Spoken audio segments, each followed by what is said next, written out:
Espace TV, le 22h.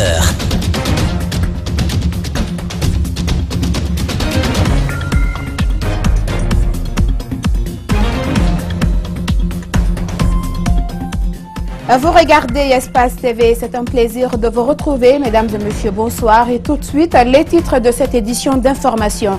Les jeunes de Dabondi sont déterminés à réduire les accidents de la circulation dans leur quartier. Ce jeudi, une tension est montée d'un cran entre leur groupe et les usagers qui refusent de respecter les règles du sens inverse. Au Mali, les missions d'observation continuent de faire le compte-rendu de leur constat de l'élection du 29 juillet passé. Et ce mardi, les missions de l'Observatoire panafricain des missions d'observation et l'Institut Africa Solidarité ont présenté leurs déclarations préliminaires. Et puis au Zimbabwe, les violences ont éclaté entre les forces de l'ordre et les partisans de l'opposition après l'annonce des résultats. Les manifestants protestent contre les résultats partiels des premières élections. Le bilan de ces violences fait état de 3 morts. Encore une fois, bonsoir. La tension était vive ce jeudi à Dabondi, dans la commune de Matam. Des jeunes du quartier voulant interdire la circulation au sens inverse ont rencontré une forte résistance de la part de certains usagers de la route qui refusent de respecter le code de la route.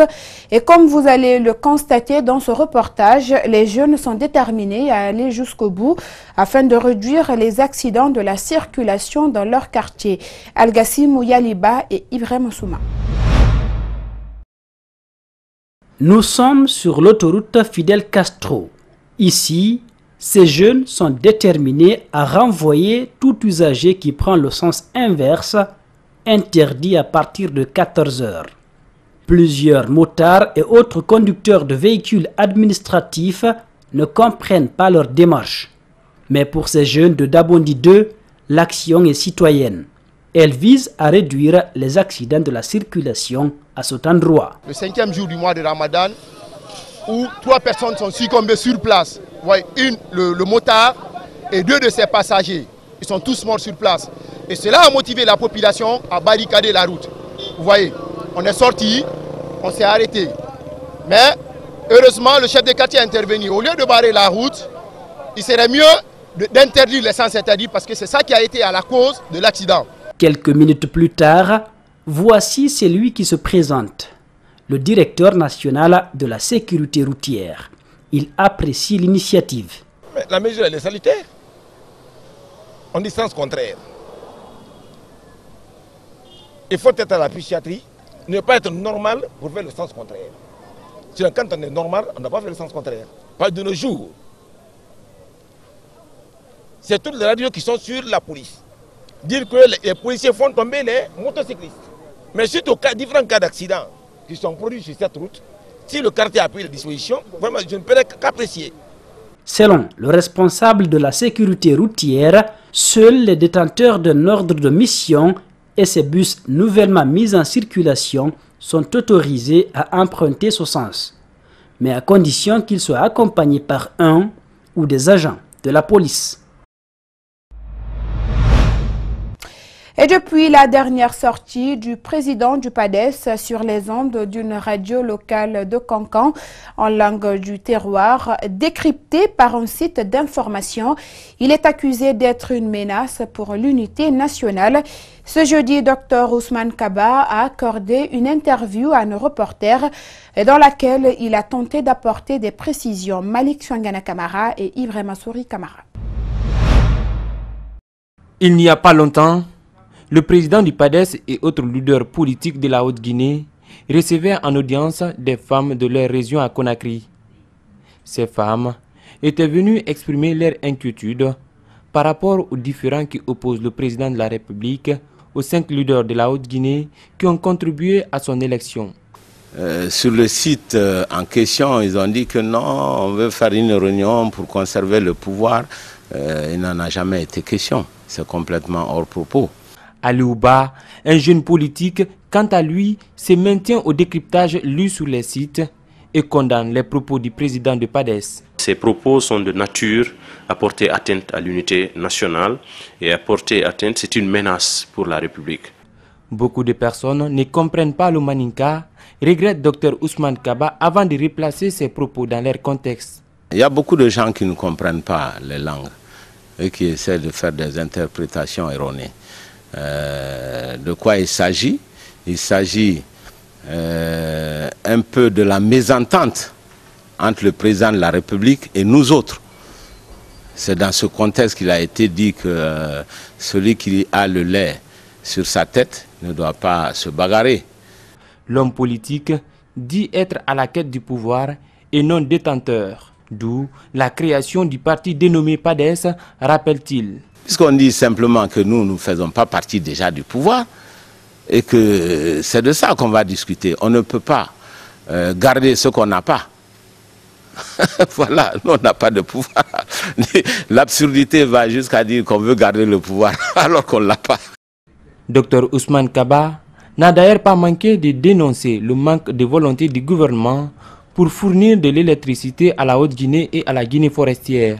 Comme solution, il propose la réalisation des micro-barrages dans ces régions qui pourraient être financés à moindre coût. Réaction de l'ONG Même droit pour tous après la première réunion du comité de pilotage du procès des massacres du 28 septembre. Si elle salue une avancée, elle réclame l'indépendance de la justice pour mener à bien le procès. Les Mêmes droits pour tous déplorent par ailleurs quelques insuffisances dans la procédure, entre autres la détention illégale de certains prévenus, Alcéni Bari et Aliouba.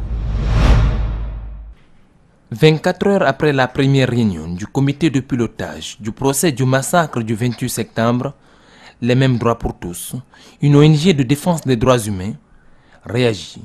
Certes, son président salue une avancée, mais souhaite que ce comité de pilotage n'influence pas l'indépendance de la justice, car l'État est à la fois partie prenante du procès et membre du comité.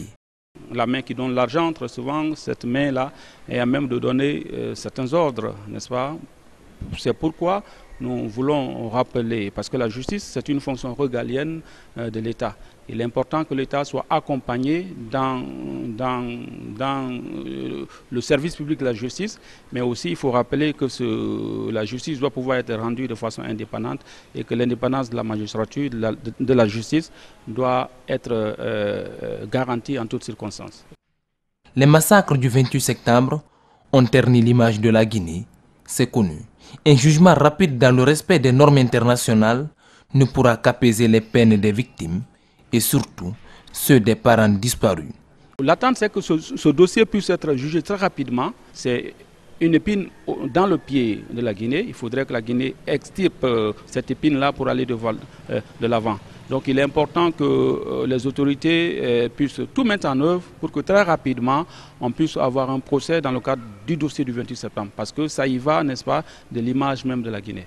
Cependant, le président de l'ONG Même droit pour tous déplore quelques insuffisances dans la procédure. La détention illégale de certains présumés à la maison centrale, d'autres jusqu'à présent, n'ont pas été entendus dans cette affaire. L'absence du capitaine Moussa Dadis au pays, alors qu'il était chef de l'État au moment des faits, reste en question. Ce sont les grandes vacances scolaires, mais certains élèves ont choisi de travailler et de se surpasser. Ils oublient le ballon, la télé et les rencontres. Ils souhaitent être bien classés l'année prochaine. Et pour y arriver, les parents d'élèves font appel aux répétiteurs pour donner des cours à domicile. D'autres reprennent le chemin de l'école. Reportage Elisabeth Bongono, Mamadou Saliouba et Lamine Silla. Foudi Kamara, professeur de mathématiques, reprend le chemin de l'école, un mois seulement après la fermeture des classes. La rentrée scolaire, c'est en septembre, mais déjà il reçoit dans cette classe des élèves de la 10e année, futurs candidats au BPC. Kamara les aide à apprendre du contenu du programme de mathématiques, la discipline qu'il enseigne dans cet établissement de Matoto. Quand nous regardons avec les perturbations qui sont fréquentes au moment des cours normaux là, durant chaque année, donc avec ces perturbations-là, l'élève rentre souvent en vacances sans la maîtrise parfaite du programme. Des élèves comme Mamadi comprennent bien la nécessité de ces séances de préparation pendant les vacances. Les cours de vacances doivent les prédisposer à recevoir les cours normaux dès le mois prochain. Les cours de vacances sont organisés pour tous les niveaux, mais très souvent, les candidats aux différents examens scolaires s'y intéressent le plus. Les cours de vacances nous aident à mieux nous préparer pendant la rentrée scolaire. Ce qu'on fait ici, c'est la même chose qu'on peut faire la rentrée scolaire, mais si toi tu es mieux préparé, tu peux facilement avoir ton BEPC. Moi, j'ai à leur dire de venir suivre les cours de vacances à l'école au lieu d'aller faire les vacances comme ça chez leur grand-mère, chez leur grand-père, dans les quartiers comme ça. Parce que quand ils vont venir suivre les cours de vacances ici à l'école, ça serait bien important pour eux au lieu d'aller en vacances. Car quand ils vont aller en vacances, c'est pas en vacances que les maîtres vont se déplacer là-bas pour aller les apprendre là-bas, pour leur dire de venir réviser ici. Nous quand même, on leur dit de venir ici pour faire les cours de vacances à l'école. Si les vacances sont faites pour se reposer, les voyages et loisirs, certains profitent de ce repos pour mieux apprendre et aller loin.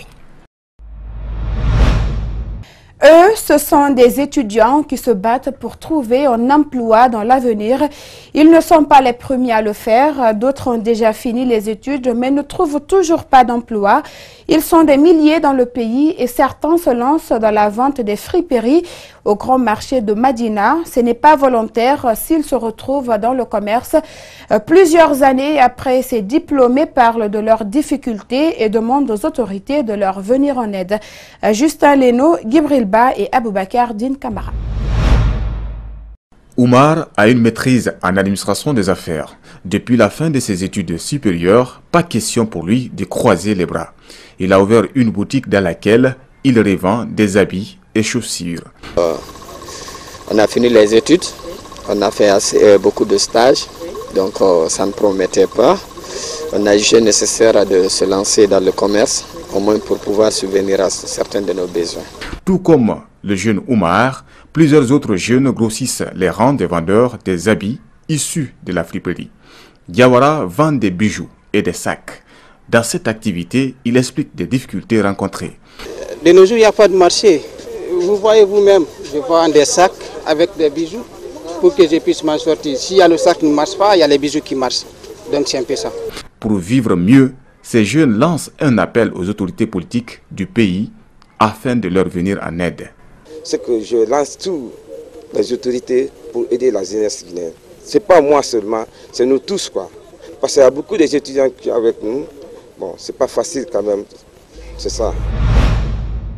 La majorité de la population guinéenne consomme au moins les bananes plantains une fois par semaine. Pour les obtenir, il faut souvent se battre et pas seulement les consommateurs. Même les vendeuses connaissent des difficultés au marché Mayalon où sont proposés plusieurs produits forestiers. Les femmes au cœur du commerce des bananes ont de gros problèmes en cette saison des pluies à la distance de la capitale par rapport aux zones de production et la mauvaise qualité des routes par endroits est venue se greffer la situation du pont de l'Insan. À Mohamed Valek Touré, Fatoumata Binta Diallo et Lamine Silla, reportage. Marché Mayalon, le marché des produits forestiers de la capitale. Sous la pluie, des vendeuses de bananes cherchent à écouter leurs marchandises débarquées à Conakry tard la nuit du mercredi. Ici, 4 bananes plantains coûtent 10 000 francs. Difficile de vendre toute la quantité transportée, certaines sont jetées. Là où nos colis quittent, en cours de route, nous rencontrons assez de difficultés. Certaines bananes pourrissent en cours de route. On n'a ni poubelle dans lesquelles mettre ces bananes pourries. Nous sollicitons de l'aide auprès de l'État pour que nos colis soient bien transportés. Les pertes, on enregistre à chaque moment. Parfois même, on perd ce qu'on a investi. Depuis que le pont de l'Insan a cédé, il est encore devenu plus compliqué de transporter les bananes. Avec la déviation submergée par les eaux le week-end dernier, certains camions ont dû prendre plus de temps. La route est mauvaise. On a trouvé 2 véhicules là-bas. Ils sont dans le trou là. Ils ne peuvent pas sortir. Hein? On est venu trouver ça. Et déjà nous aider. On a passé toute la nuit là-bas. Le matin, les gens viennent nous aider, faire sortir les camions et nous aussi, on apprenait la route de venir. Certains magasins sont vides. Pour cause, plusieurs camions remplis de bananes ne sont toujours pas arrivés. Les vendeuses craignent des pertes. On n'a ni frigo, ni poubelle dans lesquelles mettre nos produits. C'est pour cela qu'elles pourrissent. En dépit d'énormes difficultés qu'elles rencontrent, la commercialisation de la banane plantain, appelée à locaux, reste une des activités majeures de ces femmes. Elles sont nombreuses à tirer profit de ce commerce pour couvrir leurs besoins.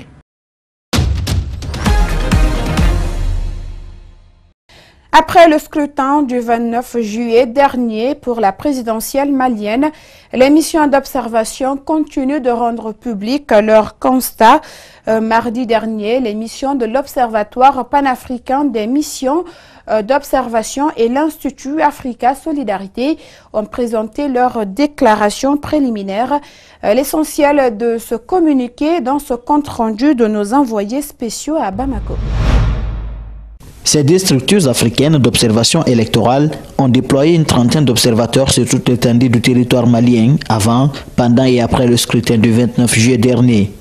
D'après leurs constats, ils se félicitent du calme qui a caractérisé la campagne électorale. En ce qui concerne le jour du scrutin, ces observateurs africains saluent l'esprit civique du peuple malien et des acteurs politiques pour leur maturité démocratique.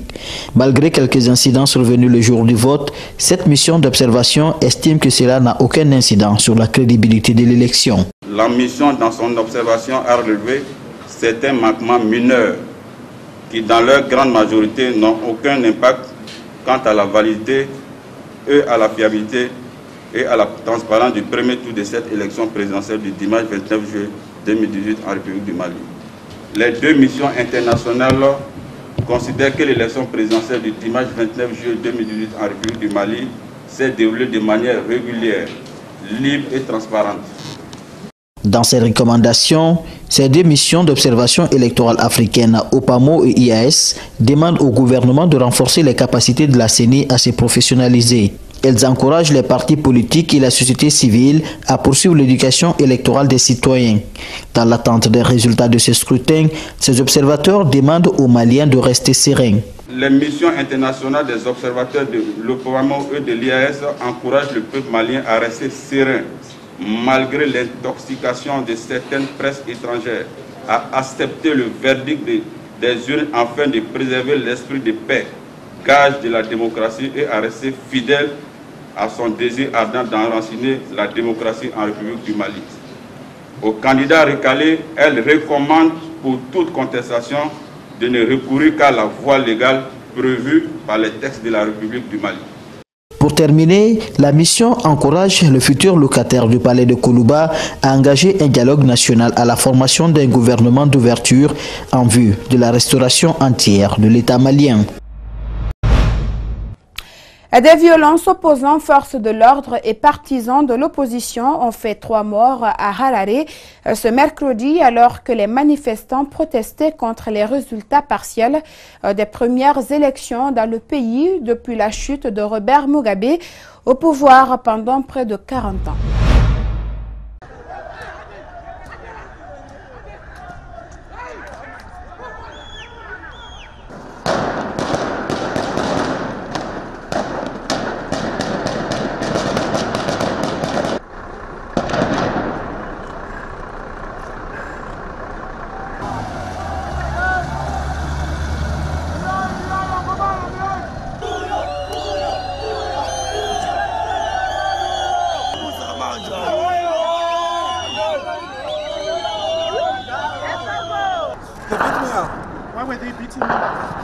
I was demonstrating, defending my vote.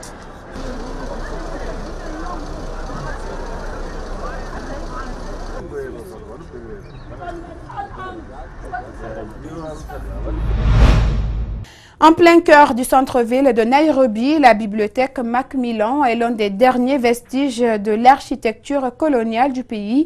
Elle fait aujourd'hui l'objet d'un projet de réhabilitation lancé par l'écrivaine célèbre. Et leur objectif est revaloriser le patrimoine du pays et donner un espace aux intellectuels kenyans et africains. Au beau milieu des immeubles modernes du centre de Nairobi, les colonnes et les lions de pierre de la bibliothèque Macmillan détonnent.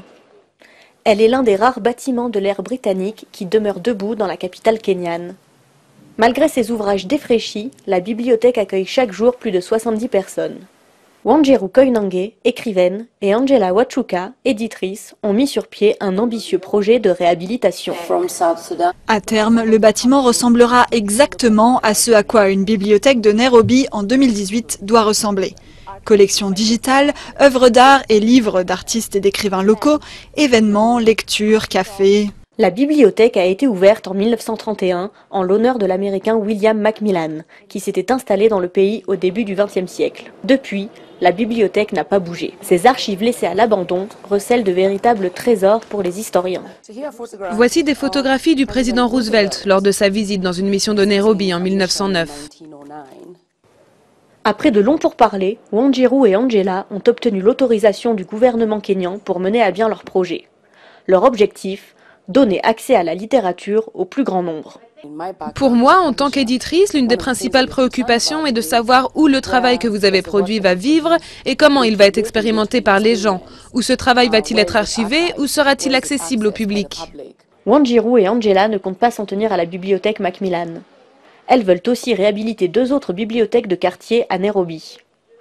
Près de 180 personnes viennent chaque jour dans celle-ci, plus pour y trouver du calme et une connexion Internet que pour y consulter les ouvrages. Je dois avouer qu'il n'y a pas de livres récents ici. C'est assez difficile de consulter des livres d'actualité. Pour ces 3 bibliothèques, Wanjiru et Angela ont une seule et même obsession. Remplacer les vieux ouvrages de l'époque coloniale par des livres d'auteurs kenyans et africains. Une collecte de fonds sera lancée en septembre pour faire de ces 3 bibliothèques les nouveaux centres de vie culturelle de Nairobi. Il traque les cellules souches cancéreuses pour mesurer très tôt l'agressivité de la maladie. Le premier kit de détection précoce élaboré par un petit laboratoire crisois sera commercialisé en septembre pour le cancer colorectal avant de cibler d'autres organes. C'est un reportage de nos confrères de l'AFP. Le bâtiment est discret sur les hauteurs de Guéré. C'est ici qu'une jeune start-up développe un kit de diagnostic qui va certainement faire progresser les traitements contre le cancer. On s'est rendu compte qu'actuellement, il y avait une problématique qui n'était pas couverte par un certain nombre de tests diagnostiques qui consistaient à mettre en évidence des cellules souches cancéreuses. Alors ces cellules souches cancéreuses, elles sont responsables des métastases dans le cas de cancer et ce sont elles également qui sont responsables de l'agressivité des cancers. Leur procédé, breveté et secret, s'appuie sur une protéine issue du monde végétal qui cible particulièrement la concentration de ces cellules souches cancéreuses en les marquant grâce au glucose. Et elle détecte les sucres qui sont à la surface des cellules. Donc du coup, on a des sucres par exemple dans les groupes sanguins. Donc du coup, nous, on se sert de cette technologie pour détecter en fait des sucres à la surface des cellules souches cancéreuses qui sont particuliers. Les premiers tests de dépistage effectués sur le cancer du côlon ont donné des résultats prometteurs et permettraient d'améliorer les pronostics des malades d'au moins 6 mois. Pratiqué sur des stades précoces de tumeurs, il pourrait devenir un outil précieux pour les oncologues. Ça permettra d'individualiser le traitement, de l'adapter à chaque cas particulier et peut-être de prendre des décisions thérapeutiques plus importantes dès le départ lorsqu'il y aura la présence de cellules souches cancéreuses. Et peut-être de faire des traitements plus allégés lorsqu'on n'aura pas ces cellules. Le kit intéresse surtout les spécialistes comme Christophe Ginestier, chercheur au Centre de recherche en cancérologie de Marseille. Avec son équipe, depuis la découverte de l'existence de ces cellules souches cancéreuses il y a une quinzaine d'années, il tente de mettre au point des traitements spécifiques. On essaie de comprendre comment fonctionnent ces cellules souches cancéreuses. Donc pouvoir les isoler, c'est un point clé. Et on essaie de comprendre ce qui fait leur différence par rapport au reste de la masse tumorale et qu'est-ce qui fait qu'elles sont si agressives par rapport au reste. Il y a plusieurs essais cliniques qui sont en cours avec des thérapies qui ciblent spécifiquement ces cellules souches cancéreuses pour montrer que l'élimination de cette population améliore considérablement l'évolution de la maladie en la bloquant. Rapide, le test basé sur la biopsie de la tumeur est surtout moins cher, 300 € contre 600 pour d'autres tests déjà sur le marché. Les premiers kits seront commercialisés pour les laboratoires dès septembre. Après le cancer du côlon, la société est en train de breveter de nouveaux tests pour les cancers gynécologiques et ORL. Et voilà, c'est cet élément qui met fin à cette édition d'information réalisée par toute l'équipe d'Espace TV. Merci à tous de l'avoir suivi et surtout l'info continue sur notre site web à www.espacetvguinée.info et bonsoir.